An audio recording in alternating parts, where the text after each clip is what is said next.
Welcome everybody to the Mr. Boxing Guru podcast. It is me, Sal, Mr. Boxing Guru. Guys, welcome back again. I've been gone for about a week without a podcast. So that means 2 weeks, really, right? I was a little sick. I didn't want to, be that guy with a bunch of mocos in his nose and is talking to you. Voice is still a little rough, but don't matter. Sound cuter that way. Get that great music that you guys just heard was from Los Anaya. That's Losanaya. That's Losanaya. You guys can listen to them on YouTube, iTunes, Spotify, wherever you guys listen to all your great music. They're there. They're great music, old school feel with a little bit of funk. Not OG norteños for you guys. Guys, this is the holiday season, but most important is boxing season. It seems like every weekend we have not only one card but multiple cards all around the U.S. and even the world. This past weekend was no exception to it. I'm gonna dive right in because again there's a lot to talk about, not only boxing but what happened in the fights. For example, the main card that was from Las Vegas on Fox pay-per-view was the Deontay Wilder fight versus Luis Ortiz, the rematch. Again, we had already seen this fight. We had seen a fight where yes, Wilder was dominant. Wilder got the win. Wilder ended up, if I'm not mistaken, stopping Ortiz, and he did the same thing this week. Why did we get that fight? Maybe the lack of opponents. I don't know. Maybe the Brazils of the world were not available for him, and I don't know. Seems to be plenty of heavyweights out there, but not a lot of them willing to fight each other. But look, we got the fight. We got the fight versus Luis Ortiz, a 40-year-old Cuban guy, and 40-year-old. I say 40-year-old with a question mark at the end because we really don't know how old this guy is, man. I mean, he's been on the block. It almost seems like he was a prospect at 30 because again of the Cuban system. And all of a sudden, he left Golden. He started getting all these big fights on PBC. Good for him. But yeah, that's what it is. He was winning arguably the whole fight till Wilder landed that big right hand, and that was it. And that's the beauty about Wilder, that he has that eraser. And that's the beauty about heavyweights in general. They can crack. They could hurt anybody that's over 200 pounds, and it's a legitimate athlete could hurt a man pretty bad. And that's what happened in this fight. Look, man, Wilder's the type of fighter that I want to see. I don't want to see his whole fight. I want to see the ending factor. How did he knock these guys out? And I'm keeping that same energy that I kept versus the Klitschko's. The Klitschko's was the same thing. Again, very methodical, very robotic, very pawy, I guess you could call it, where they're pawing at a fighter, they're measuring the fighter, they're timing a fighter, and until that time is right, they're going to let their hands go. Again, that's great. That's great for them. That doesn't necessarily mean I want to pay for a pay-per-view to watch this type of fights. That means that I am going to watch it at a later time when I have time, unless it's something that's already in a pre-embedded package for a card that I wanted to see. Sort of, I guess, like what happened this weekend, because a lot of people, especially the Mexican community, wanted to see their LA hero, Leo Santa Cruz, and we'll talk about that a little later. But what I'm getting to is just finishing off on Wilder. He's a legitimate guy. I think he's the type of fighter that we need to enjoy while we have him. And what I'm saying, the reason why I say it is because I keep getting into threads on Twitter and social media that I really don't care for. I keep seeing that people comparing him to those past legends. How would he do versus a Mike Tyson? How would he do versus a Muhammad Ali? How would he do versus a Klitschko? Don't compare him to those guys, man. Those guys, look, they already paid their dues. They already did great. Enjoy Wilder while you have him. We know that Wilder's a little chinny, and the day he fights a guy that's arguably his size, you could clip him as well. He's not the biggest guy. He's a very skinny guy, and I his punch resistance might not be there. And it's okay, because again, he is a heavyweight, and heavyweights do fuck each other up. But what I'm saying is, don't compare him to other fighters. Just enjoy him to the fighters that he has available for him, and hope that he fights instead of comparing him to fighters from other eras, other decades. Compare him to the local fighters, and let's try to enjoy them and watch them fight fighters that are in this time that we could maybe the Joshuas that are out there. If Joshua is successful in his assignment versus Andy Ruiz, so let's see how he does. But again, enjoy him right now. He had a great highlight reel versus Luis Ortiz, and I really enjoyed that part of the fight. The other past 6 rounds, I don't know. There's really nothing to it. Just two guys pawing each other. Yes, Ortiz was winning too. But let's talk about Leo Santa Cruz win versus Miguel Flores. Interesting, the power of having a high-powered promoter / advisor. You grab a guy, ask him to move up in weight from 126 to 130. You tell him, not only are you going to fight, you're not going to fight for a portion or the light belt. We're going to construct some sort of, mythical belt. You're going to fight for the legitimate 130 WBA belt. We don't care, and again, I'm just saying this as his handlers, they don't care that there was a fight on the other side of the desert in Indio, California, that was actually fighting the number 1, number 2 guys for that same belt. But they're calling it like a WBA 2.0 or 1.2 or something. But they're somehow letting Leo Santa Cruz, which again is a great guy, and that's why it's so difficult to criticize this guy, because he's a very sweet kid. But at the end of the day, Leo Santa Cruz is fighting a guy that is ranked about 140 based on BoxRec. He's fighting for the number 1 130-pound belt versus Leo Santa Cruz. And we're bragging about it. And Leo Santa Cruz and his folks are holding up the 4 fingers because there's a 4th championship. Leo Santa Cruz championship reign is as weak as Adrian Broner's. Yes, he's a 4-time divisional champion, but versus whom? Versus what? What type of a fighter is really fighting? I don't know. Leo Santa Cruz fought Abner Mares twice at a weight that didn't belong not only to him, to Leo Santa Cruz at the time, but Abner Mares fought his biggest fight today was probably Carl Frampton. Yet that's his only fight, career-defining fight. So let's say Leo stops fighting today. His best fight was versus Carl Frampton, and he lost that fight. He lost the first one. The second one he won. A bit more decisive. He won that fight, though. But he's somehow 4-time champion, but he's only fought really one name because Abner Mares was way past his prime even when he fought him. So what does that say about Leo Santa Cruz's career? But hey, let's rewrite history and let's make him a 4-time champion. That's that. The undercard had some decent fighters too. He had Brandon Figueroa, which he did fairly well. I think he was fighting for the the WBA. It seems to be the PBC belt. The WBA Super Bantamweight champion. Brandon Figueroa is the good-looking one of the bunch.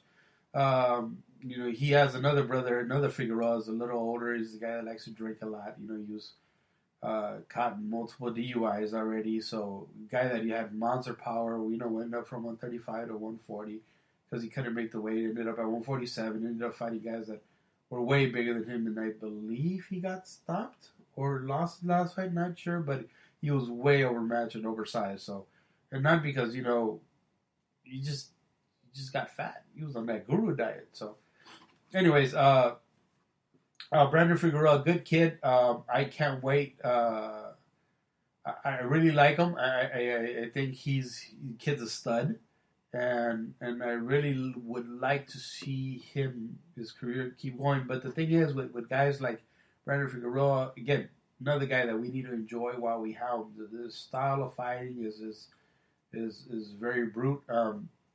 It's fun to watch, but it's one of those careers that you have to really just enjoy them fight by fight because you don't know when are their legs just gonna say no mas. So enjoy them while you can, guys.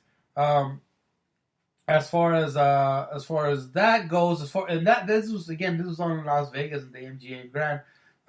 We also, like I said, had fights, other fights in the desert. That was in Palm Springs on the zone from Fantasy Springs Casino, one of my favorite places to actually go to a fight.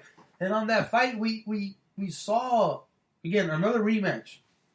And yes, on that rematch, it was a bit more competitive. The first one, as a matter of fact, Cancio versus Andrew Cancio versus Rene Alvarado. They had fought. I don't know, maybe about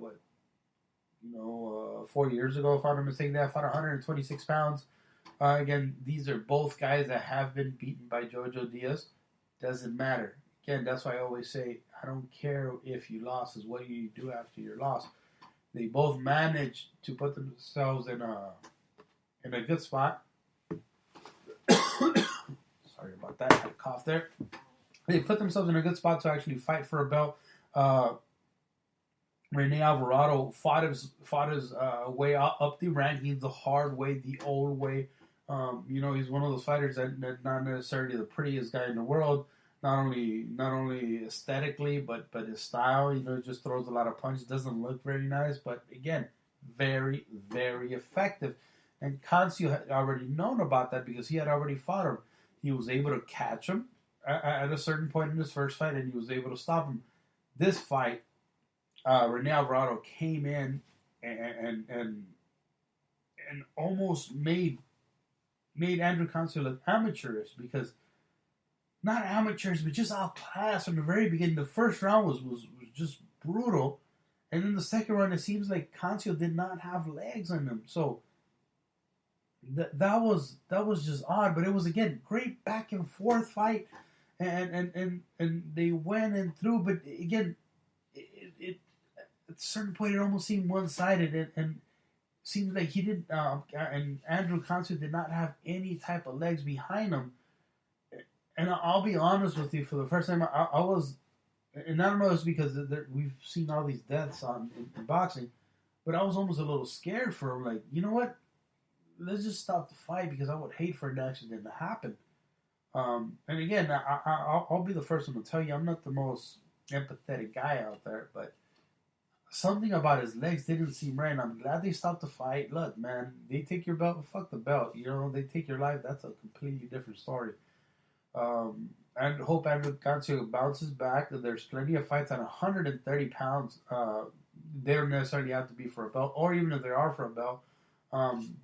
There's plenty of fights out there. So it looked like he was physically all right, and I just wish him nothing but the best. But again, what a great fight that both him and Alvarado gave us. I really hope they bring Alvarado back. I think a rematch, if Joseph Diaz is able to take care of Tevin Farber, and maybe a unification fight with Rene Alvarado, then why not? I think it's a great idea. It's a great thing to do, and shit, again, why not? But the co-main event is a fight that I was really interested in. In the co-main event, we had Zhu Can, I believe is his name, versus Manny Robles III, el tercero, the guy from el hijo de la leyenda de Manny Robles Jr. Look, man, I like Manny. I think he's a great fighter, and he lost this fight. Zucan is a punch throwing machine. It's almost it's hard to stop what he's doing. And now it seems like he added a bit of an extra wrinkle to his game. He he's giving you more lateral movement. He's moving more.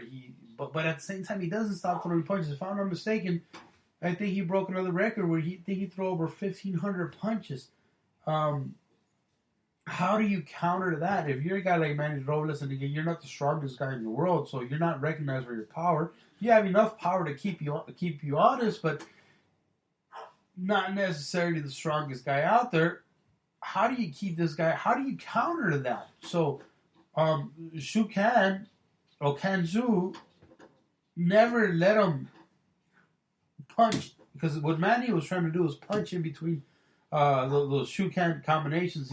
He was never able to finish off because Shukan's combinations were like, yes, it was 1, 2, 3, 4 punches, but it almost seems like he threw 2 punches, he kind of slightly moved to the side, took a side step, and boom, boom, and finished off the combination with another 2 punches. So yes, the first six rounds, Manny was trying to match his tempo, but that doesn't mean he was necessarily in the fight. He was in the fight physically, but he was never winning the fight. Every round, even if they were close, Shukan was doing that much better, just slightly better than him, winning him the round. You don't average shit out. You just either you win the round or you don't. And I heard the commentators, I'm not sure if it was Beto or the Latin Snake, Sergio Mora, say something about they were they were a bit lopsided. Yes, it was a lopsided card to score.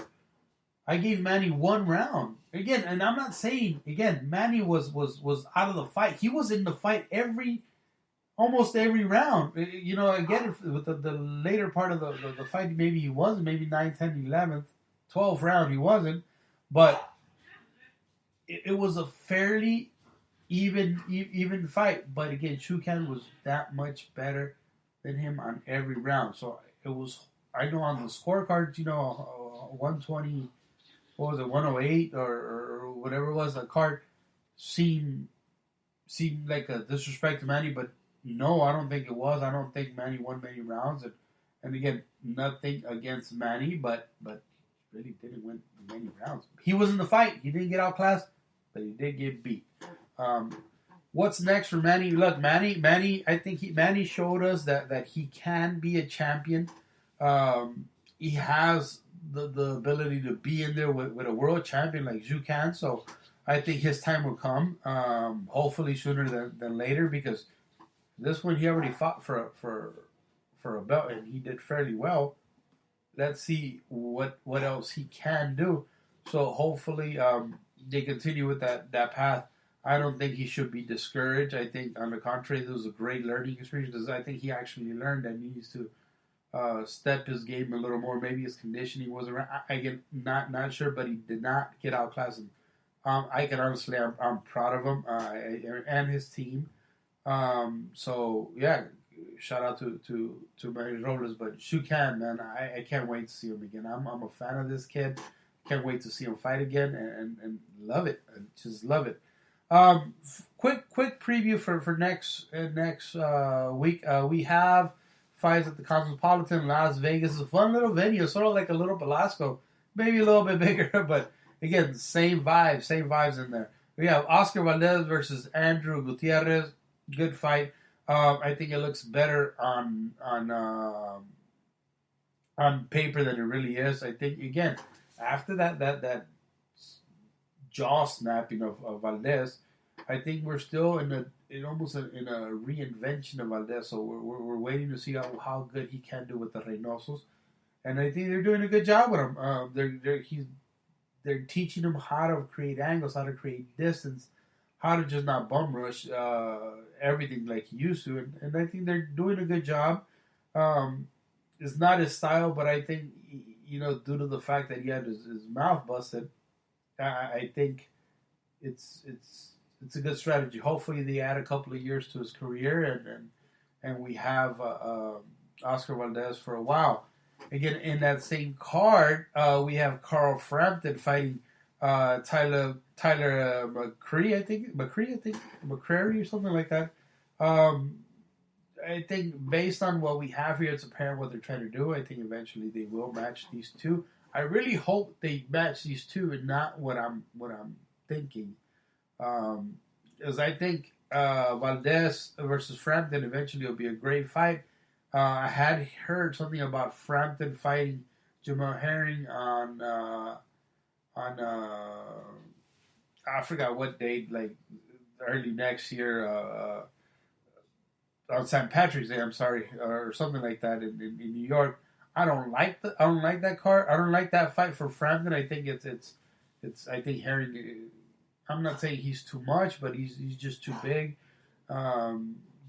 to ever. And I don't think Herring's the type of fighter who's going to let him in. So yeah, I'm good with with that.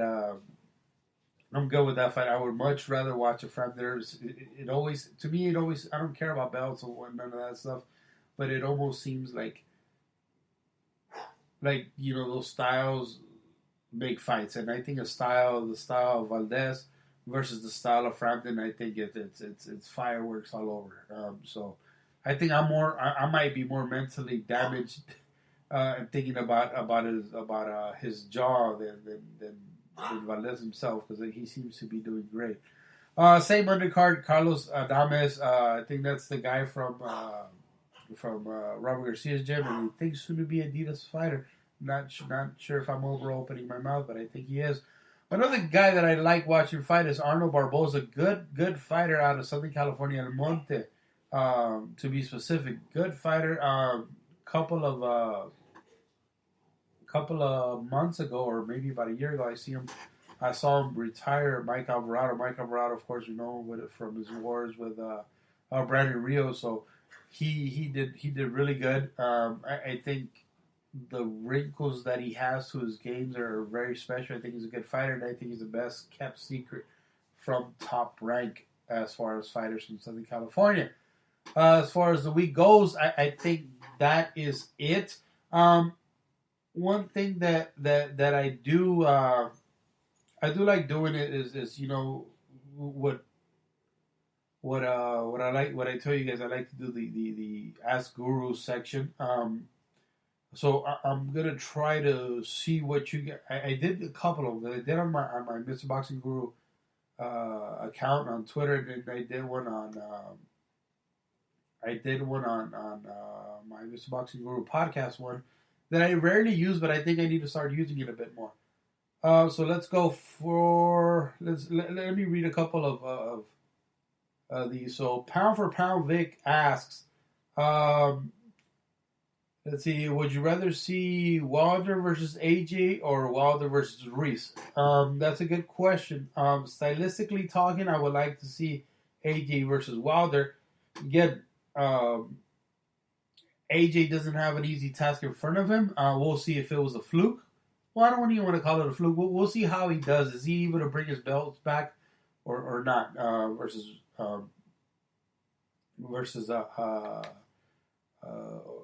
Andy Reese.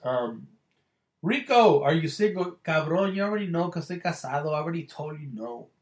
Not for you, cabron. Lando Carr says, does Legends Gym finally go out a bit? I don't know, bro. Again, man, why did I even read that? I'm going to try to edit that. It's none of my business, bro. They go out of business. I really hope they don't. They don't. It seems like there's a great gym for a lot of fighters, and there's a lot of good people training there. Let's see.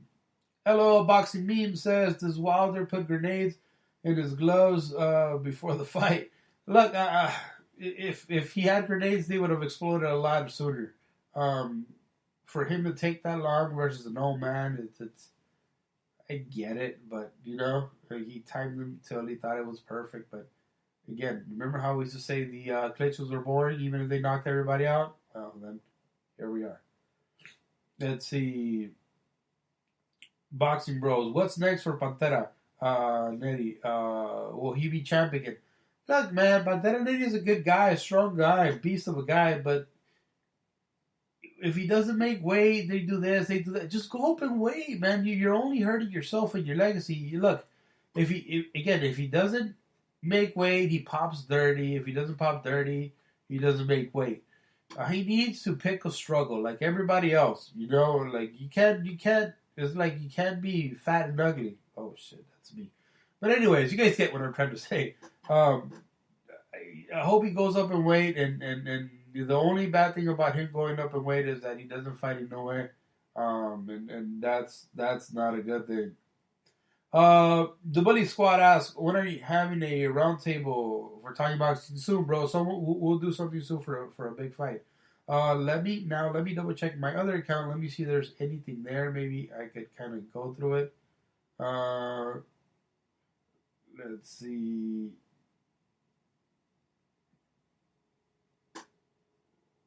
Let's see. 1 second. Let's see. This is Fabian Gonzalez says, question for the podcast. What are your thoughts on Santa Cruz? Can he hang in there with the other 130s? Do you think something was wrong with him Saturday night, like he said in the interview? No, I honestly don't think nothing was wrong with him. On the contrary, I think he came more of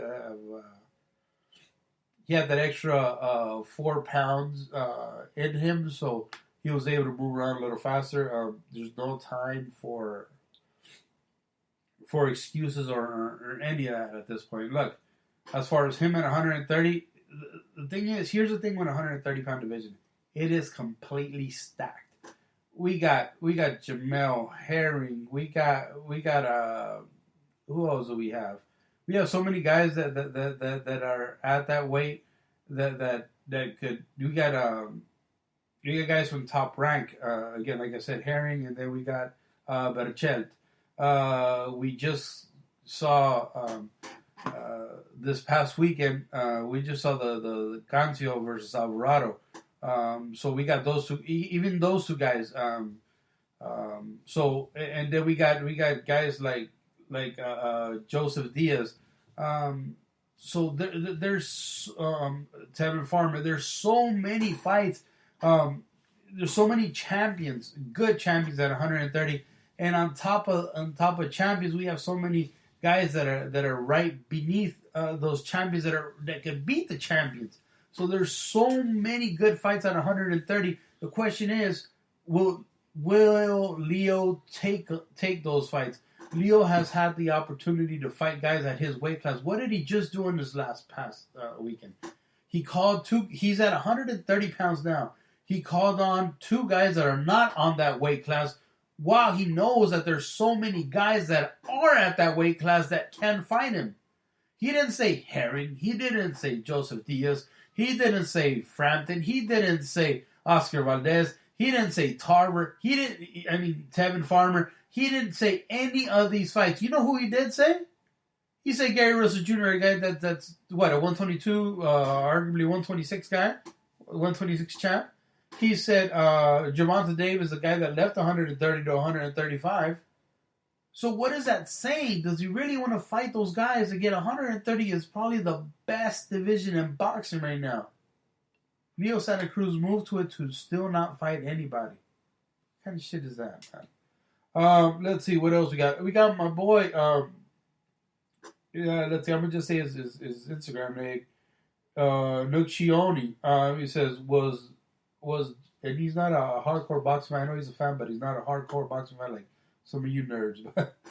He says, was Wilder smart or stupid for that rematch? No, I don't think he was stupid. I think it was a hell of a money grab. That's what it was. So, but he stupid he wasn't. Let's take that out of the equation. He was smart to take a money grab. He fought an old man, a 40-year-old Cuban, I don't even know if he's 40. That's the thing. You guys know what these Cuban guys, we really don't know what their age is. What we assume is what they put on their passports, or we really don't know what their age is. But he fought an old man. He fought a guy as old as me. It's not good. Not a good look. And as a matter of fact, he looks way older than me, too. Now let me go back to my old account. Let's see, and I think I did the stickers there, like to ask questions, because a lot of people seem to be a bit shy about it. Let's see. Los underscore Angelos says, um, where did all these Andy Reese fans come from? Let's see. They swear they've been following him for years. Look, man, when you get a feel good story like Andy Reese, you can't help but to jump on it. It's a feel good story. He's the guy that looks like you, like your neighbor, like me. You know, he's that average looking Mexican American, and now you can't. You know, you kind of want to be part of it. That's where a lot of these fans are coming from. I'm not gonna sit here and just and say like, you know, where were you guys at before? No, because none of us were there when Andy Reid was fighting at 3 in the afternoon at StubHub Center. You guys weren't there. We weren't there. I wasn't there. So you know, we gotta chill with it. He got a great opportunity, capitalize on that opportunity. Now you almost want to see him. You want to see him again. You want to make sure he does good, and we hope he does do good. Let's see. So I asked for where's my Adidas stuff. Let's see.